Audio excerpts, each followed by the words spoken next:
Middle Ages we didn't have capitalism. Everything was ruled by the king and by the aristocracy. Aristocracy was not based on capitalism. Aristocracy was based on war. You know, the origin of aristocracy was people winning wars and, you know, taking power.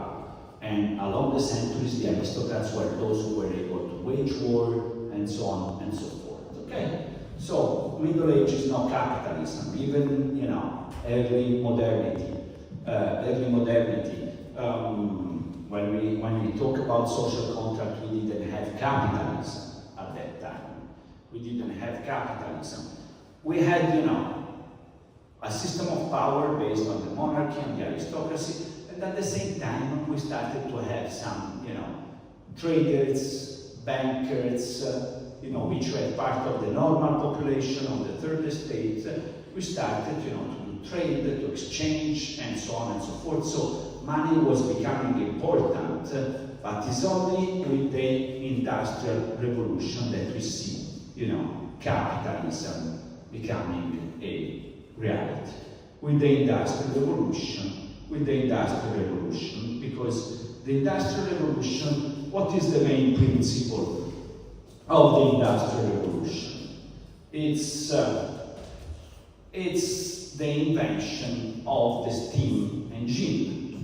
Because before the Industrial Revolution, all the production has to be through the use of the energy that you can take from the human beings, you know, from the human being which works.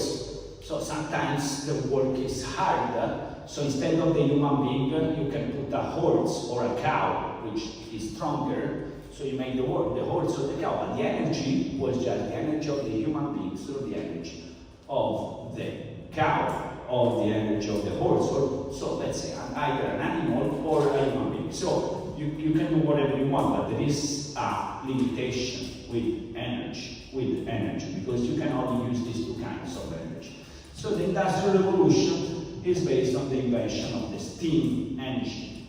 So you use steam to produce energy. You know that still nowadays energy is the crucial issue. It's the crucial issue for the economy, for everything that happens still nowadays. So there is war nowadays, and there are people who say, yeah, Trump was waging war before on Venezuela and right now on Iran. Why? Because the price of oil is crucial for the economy. Because they want to make the China out of, you know, the good trade of oil. So we still have oil, which is the central energy for the economy, but we know that oil, you know, produces pollution. So we try a transition towards other kinds of energy, solar energy, natural energy, but still, you know, it's energy is always the problem, the main problem of the economy. Before the Industrial Revolution, energy meant the energy of human beings. Whereas to do these movements, they started to make engines out of steam. So you can build, you know, you can build machines who makes the work.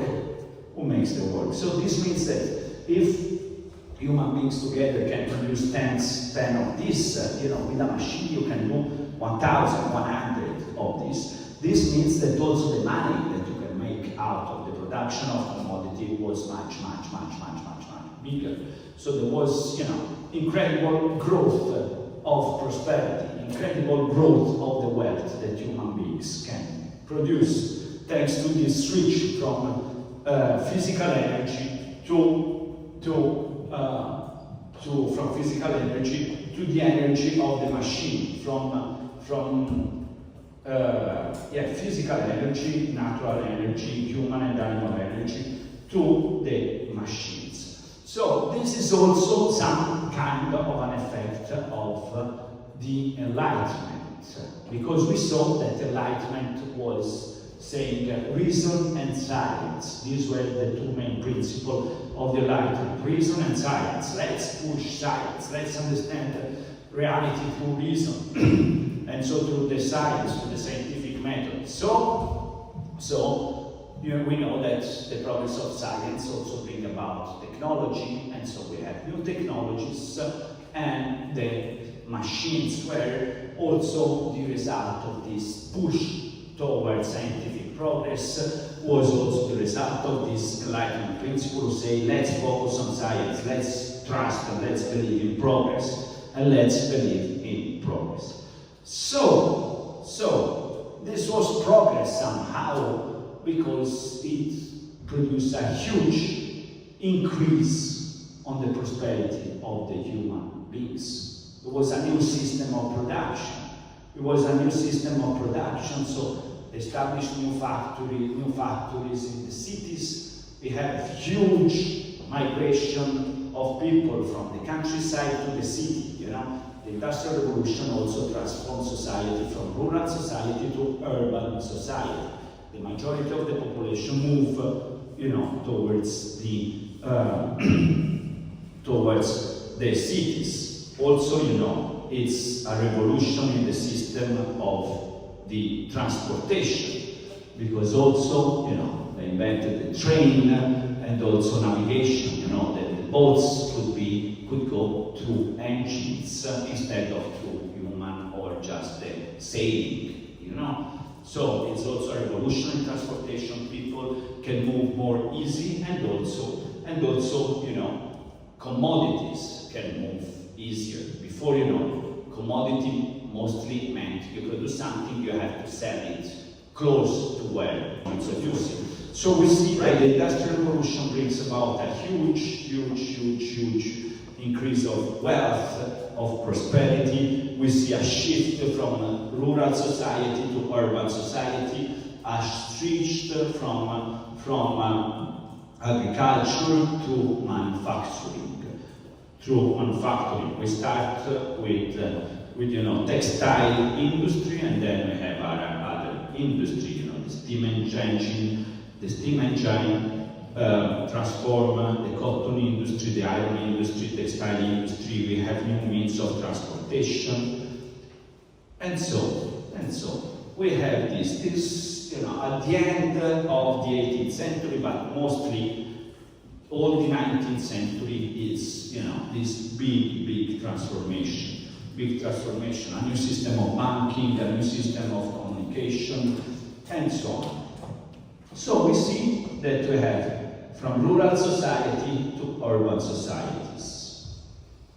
Huge increase of prosperity, huge increase of the wealth that we have in Western society. So people become richer, you know, because you can produce unprecedented level of, you know, commodities, and then you sell these commodities and you take money. So it was a huge increase on the quantity of wealth in the society.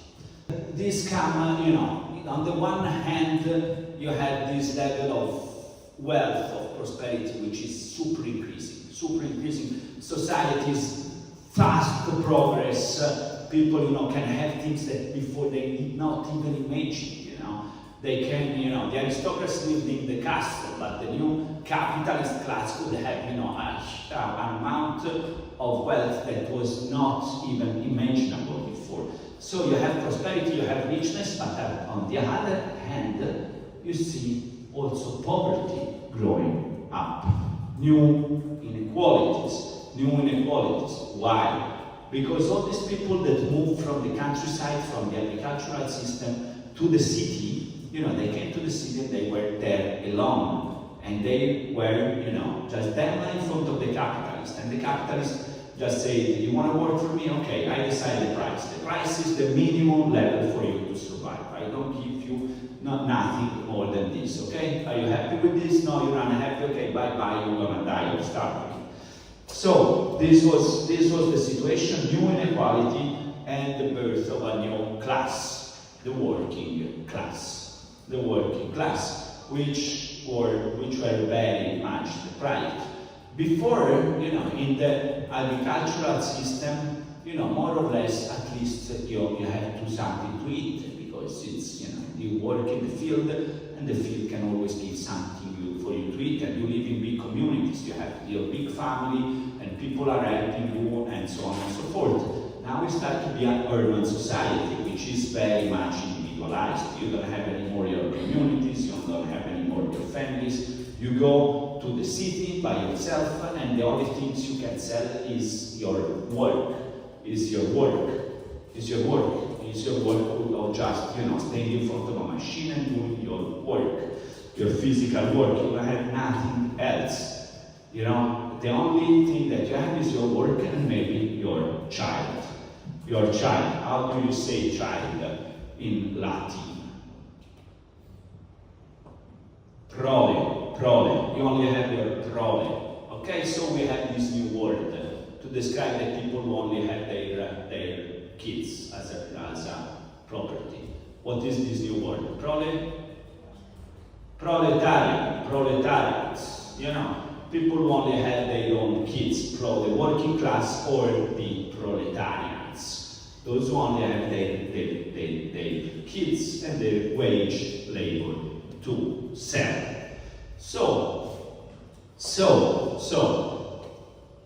let's make things in order. So we have this French Revolution, which says individuals are important, they have their own rights, they are equal in front of the law. Let's bring them act without the restriction of the Ancien regime. In the Ancien regime, you know, you were the son of a carpenter, you have to be a carpenter yourself. You're part of the guild of the carpenters, so you, more or less, you have to be a carpenter. The French Revolution say, no, this is unfair. Everybody has to be free to choose their own work. Everybody has to be free to choose their own work. And so they said that these had consequences in terms of, you know, the creation of a class which was formally equal in front of the law, formally free, but in reality, the social conditions were a disaster. You know, they lived in these new unhealthy urban areas, which were very unhealthy. We had a lot of epidemics. We had a lot, you know, of death rate among kids. We have a lot of, you know, unhealthy conditions of these people who were, you know, living very bad. At a certain moment, you know, there was even a problem for France, a problem of national defense, because they did not have any more people in their early 20s who were able to participate in the army for the defense of the country, because all of them came with rickets, came with things, because they had to start to work at 8 years old, you know, in the textile industry and doing this work, and they came up, you know, that nobody was anymore able to serve in the army, because all the working class were basically in very bad health conditions. Okay, so this is the thing. So there is a new political ideology we will consider today as a response to capitalism, as a response to the Industrial Revolution. And this ideology, what does it say, this new ideology? Very important ideology. This ideology says, yes, guys, you made the French Revolution, you made the American Revolution, and so you say all human beings are born equal. They all have to be equal. They're equal in front of the law. They have equal political rights. They all can vote their own representative. But in reality, their social conditions are shit. This is not what we wanted.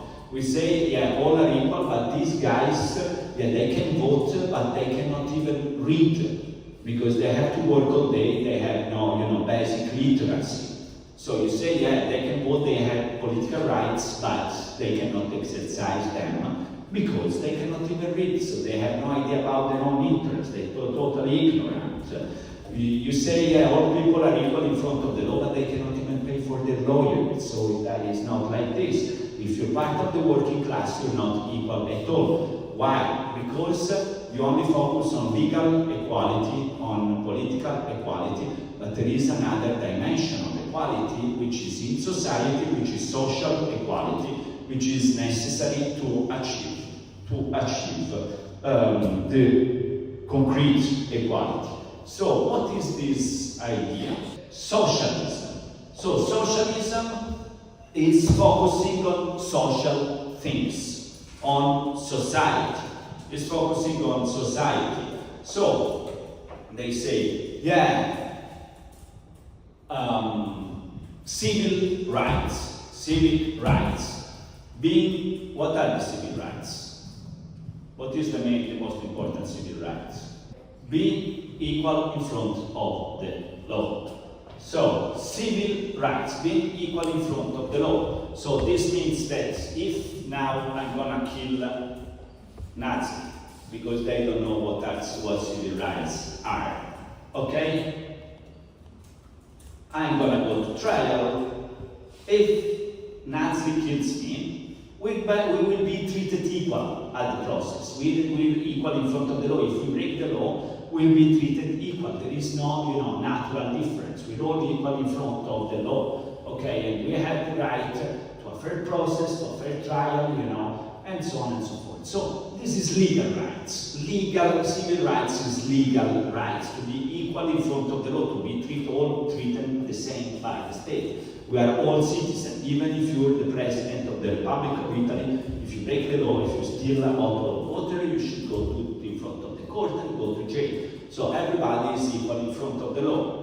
So all civil rights movements, they say we have to be equal. Afro-Americans in the 60s in the United States, they say we are not equal, we have to fight equal rights. Mandela, South Africa, apartheid, no, white people are treated differently. We have to be all equal in front of the law. Palestinians nowadays, they say we live in Israel, but we're totally apartheid. Civil rights, LGBTQ, they say we cannot be married, we're not equal.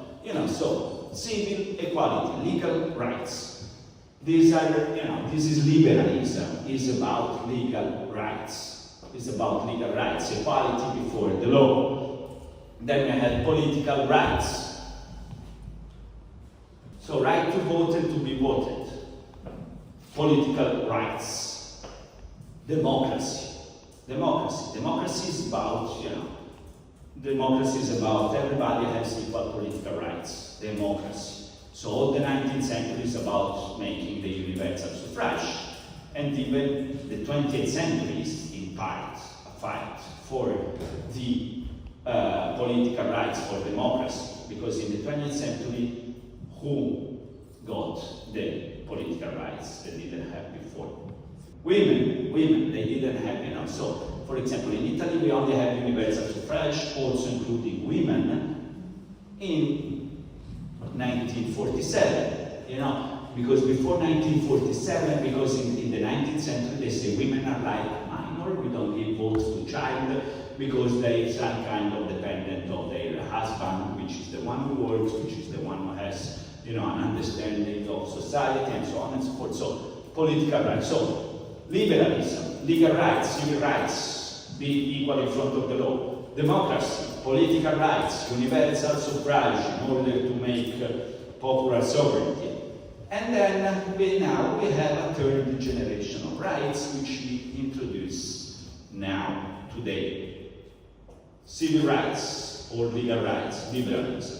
Political rights, democracy. And then today, what is the name of the political doctrine we just introduced?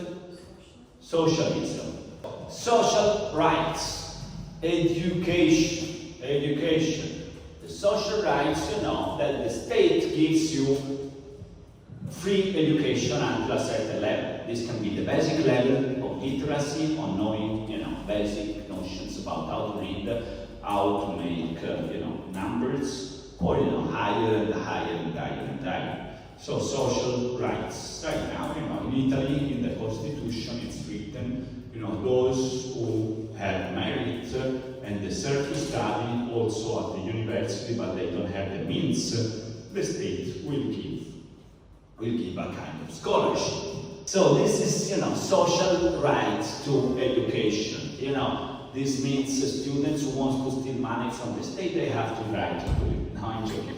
So it's, students must must be, if students are good and they have the possibility, the state have to give them the possibility to fully develop their potentials are individual. They have to demonstrate that they apply, they work hard, but if they apply and they work hard, they have the right to be educated. And if you're a kid, when you're 6 years old, 7 years old, 8 years old, you have the universal, general right to, go to school. Go to school, because during the Industrial Revolution, 8 years old, your father needed to send you to work, because otherwise he could not buy the dinner for all the family. So 8 years old, So socialism started to work by saying we have to put a limitation on child labor. We have to say these kids, they cannot work until they're 13 years old, otherwise their health will be completely ruined, and we don't want their health to be completely ruined, and we want them to go to school, compulsory school given by the state, so that they can at least, read and understand numbers. Otherwise they will never, ever be citizens with equal rights if they don't even have this basic thing. So socialism, started with this fight against child labor, against child exploitation in the manufacturers. So, right to education, right to health care. They say, yeah, it's nice to have political rights, but if you get, a flu and then you die after 2 days, it's not that good. So, health care, long process for having health care, right. Housing. If you're gonna have you have the right to have a shelter. If you can now not, pay a rent or find a shelter, the state should help you. And also, especially, labor rights. Socialism started with claiming rights for the workers. They started to say, let's put some limitations on child labor, and then also let's put some limitation of, adult workers, which were this limitation. 1 day per week you have the right to rest. On Sunday you cannot work. On Christmas, Easter, bank holidays, you don't have to work. You have the right to rest.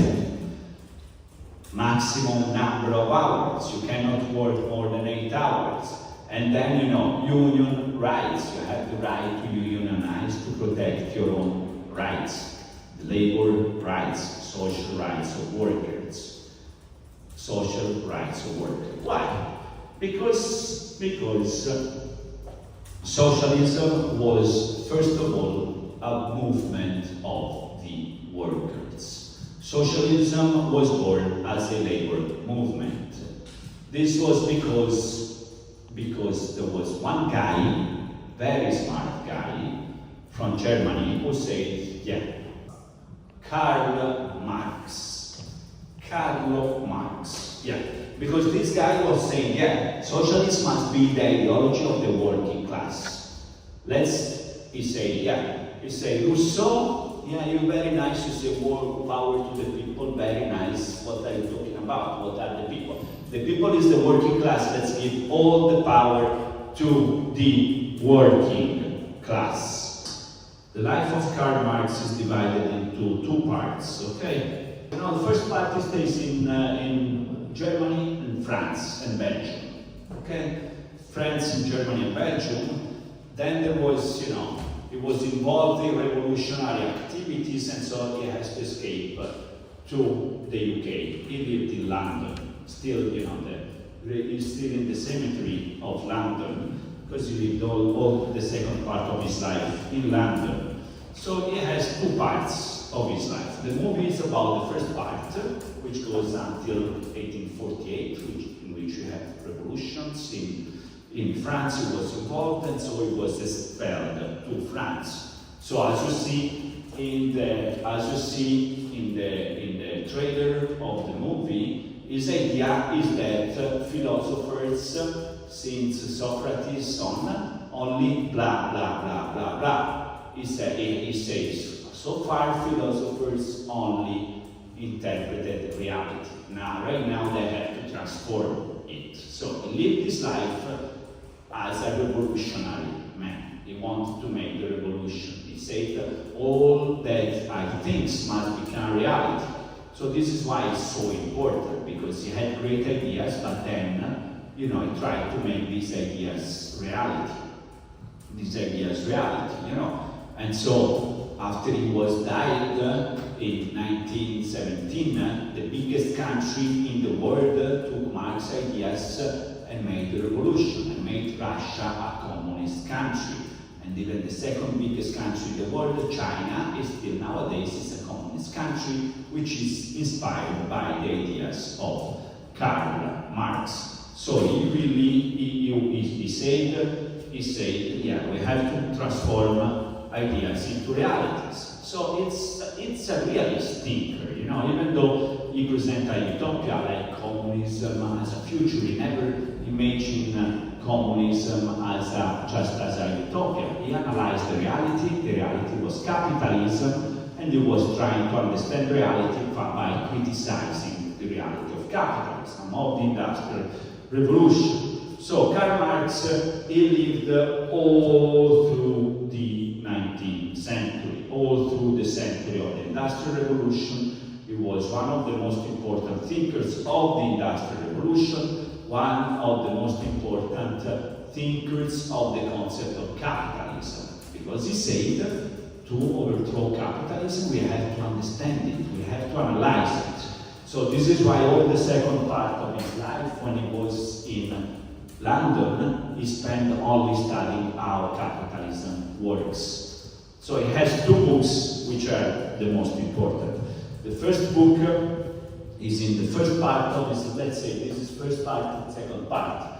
Okay, first part of his life, he tried to make the revolution, and he was very much focused on politics, and the most important book was the Manifesto of the Communist Party. Okay, 1948, a manifesto, and they published this book, and 2 days after, a revolutionary process started all over Europe, And so he had to escape to England, and in England he only focused on studying capitalism, not studying the political economy. So that at the end of his life, he published another very important book, which is still nowadays very important, whose name was, what is the other book? Das Kapital, yeah. Das Kapital, 1867, one of the most important books ever written. So the Capital is about capitalism, the Communist Manifesto is about how to overthrow capitalism. First part of his life, the Manifesto of the Communist Party, or the Communist Manifesto, 1848. This was written with another guy whose name was Friedrich Engels. So they were very good friends. They were very good friends, because they met each other. Engels was the son. So let's say Marx started to write, and everybody was saying, this Marx is very smart. And so we had Proudhon, we had all the utopian socialists in France, and they say, Marx is very intelligent, and blah, blah, blah, blah. But Marx only liked very much Engels. Why? Because Engels was the son of an important capitalist. His father owned a factory in England. So Engels could go to England and to see the real conditions of the workers in his own factory, and wrote an article on the condition of the working class in England. Marx read it and said, holy shit, this is very good things, not the blah blah blah of the other utopian socialists, but this is a real analysis of the condition of the working class. We have to work on this. So they meet in Paris, they become best friends ever. So Karl Marx, he got money from his mother when she died, and he spent all this money to start a journal revolutionary newspaper. So he had no money anymore, and basically the rest of his life he lived thanks to Engels, because Engels was rich and he was giving money to Marx to think, you know. And they remained very good friends for all their life, and they're the two founding fathers of socialism and also of communism, you know. They were very close, and they wrote together the Communist Manifesto, until that Marx was died. Engels went there and took all the papers he had written and never published, and so he put them all together and put the volume 2 and the volume 3 of Das Kapital. So Das Kapital has 3 volumes. The first one was published by Marx when he was alive. Second and third one was published by Engels after he was died. So they were very good friends, you know. They thought that, you know, also philosophy must go through this, you know, through this kind of real connections, you know. Even you have also a movie on the daughter of Karl Marx, which is, I think, Jenny Marx. I don't remember the movie. It's also Miss Marx, very important movie, because what happened to, you know, Marx was very much in love with his wife, Jenny, very much in love. But after 25 years of marriage, we had an affair with another woman, which was working at his home. He had an affair, the woman got pregnant, and the woman got birth of a kid, and Marx said, how can I do? Because he was still in love with Jenny, with his wife. And Engels went there and said, okay, Marx, let's pretend it's my son. He went there and he said, yeah, this is my son, you know.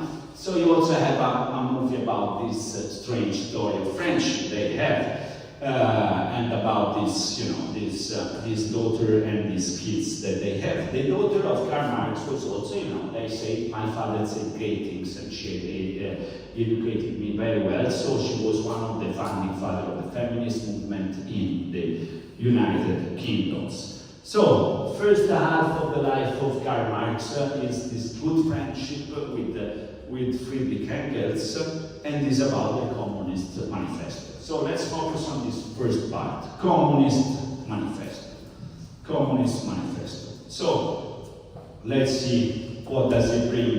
The Communist Manifesto is a theory of the communist revolution. How communist revolution should happen. How we go from the capitalist society to a communist society. So we go through steps, because you see that here there is all the things he wrote from 1843 to 1848. He came to the communist theory step by step. He had to make several steps to get to communist theory. At the beginning, he was just a liberal. He was just liberal. He said, yeah, Germany is so backward because Germany was still had a feudal system. He still had to go through a kind of French revolution. He didn't have a revolution that established, you know, the modern state, that established individual rights for everybody. So he started as a liberal thinker. He wanted to promote liberalism. So, first move, he said, was this concept of society, civil society. So he said, so far, all the theories of contractarianism, of the social contract, and so on, had only focused on the state, on establishing the state, on the rights within the states, on civil rights, but we have to consider that we have to reinvent philosophy about this concept, which is the concept of society, which we have to consider that the state is just an idea, is just a legal abstraction, does not exist for real. It only exists through laws and through these, you know, abstract things. But society is the reality. So philosophy must focus on society. Political philosophy must focus on society and not anymore on the state. The state is just an invention, is an alienation. The reality is society. It's within society that you have economic relations, that you have concrete relations, that you have the real relations. So reality is in society, is in the social relations. Then you invent the state, as a superstructure of this real structure of social relations. So politics is, is just a representation of what is real in society. But it's in society that you can see the real power relations. So I say we have to reinvent political thought, we have to reinvent political philosophy, we have to reinvent political theory in a way that focuses on society, on social relations, because it's the social relations that produce the state. And then we say, what is society? How is really composed society? What makes society? Society is not abstract, it's not a unity, it's not like the people, you say the people in general. No. Society is divided into social classes. So, if you open the Communist Manifesto, the first line you read in the Communist Manifesto is all the history of all societies that ever existed is a history of class struggle. So, this means that you have society, and within this society you have different classes with different interests. And so what they do with Engels in this book, where is it? The German Ideology. In this book, first important book he writes with Engels, they analyze the history of different societies. They go back to the Romans and they say, what was Roman society? Roman society was divided into the patricians and the plebeians. And you have this permanent conflict with the patricians and the plebeians. But then the state reflected the power of the patricians. They had the Senate, and all the organization was made to preserve the power of the patricians. So they went back to ancient societies.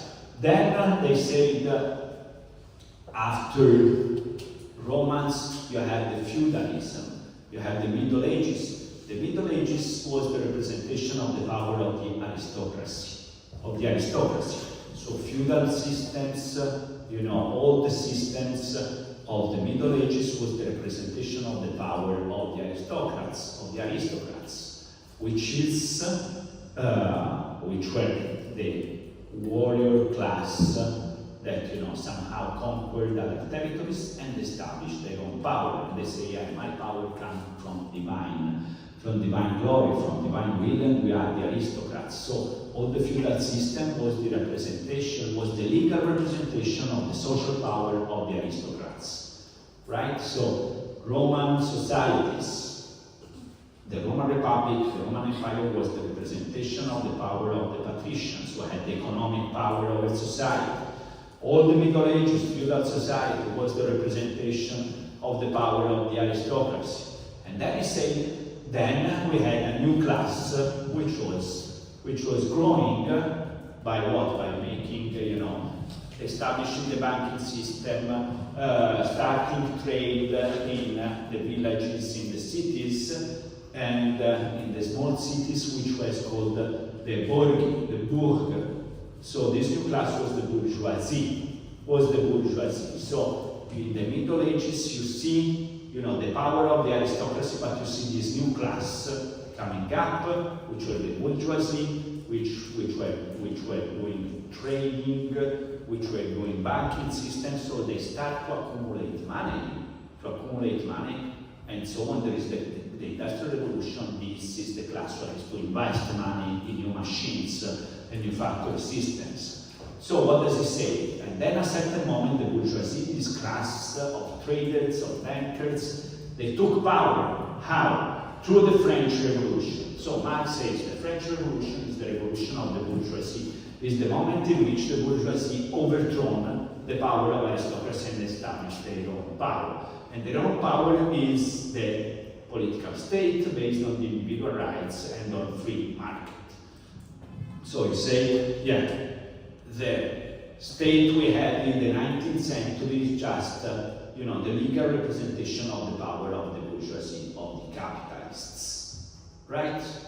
So he's saying all the history that ever existed was, you know, the history of class struggle, and the winning class is the class who established their own state, who decide which form the state has to be. And their own state is the representation of their social power. It's just a superstructure that represents their economic power. The reality is within society, is within the relationship between classes. Is the relationship between classes, whilst, you know, the state is just the legal superstructure that somehow reflects this social power, this economic power. We have to focus on society, we have to understand how in society power are organized. And this power depends on the economic power. So he analyzes the story, antiquity, patricians versus plebeians, Middle Ages, aristocracy versus the emerging bourgeoisie, and then industrial society, modern society, capitalist society.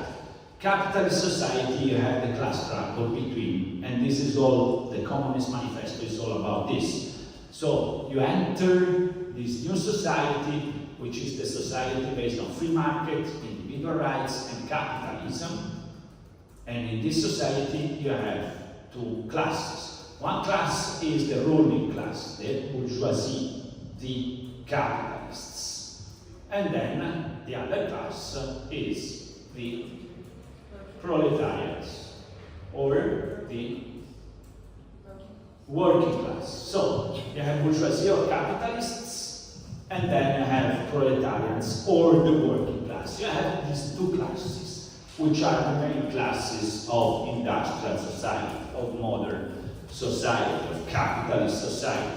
And you have these two classes. So the state is the political representation of this, you know, industrial society, which is ruled by capitalists, by the bourgeoisie. So it's the first one to say, yeah, to look power, you don't have to look at the president of the republic, prime minister, and so on. You have to look at billionaires, because billionaires are those who are ruling for real this society, because they have the means to say to the government, you have to do this, you have to do this, you have to do this.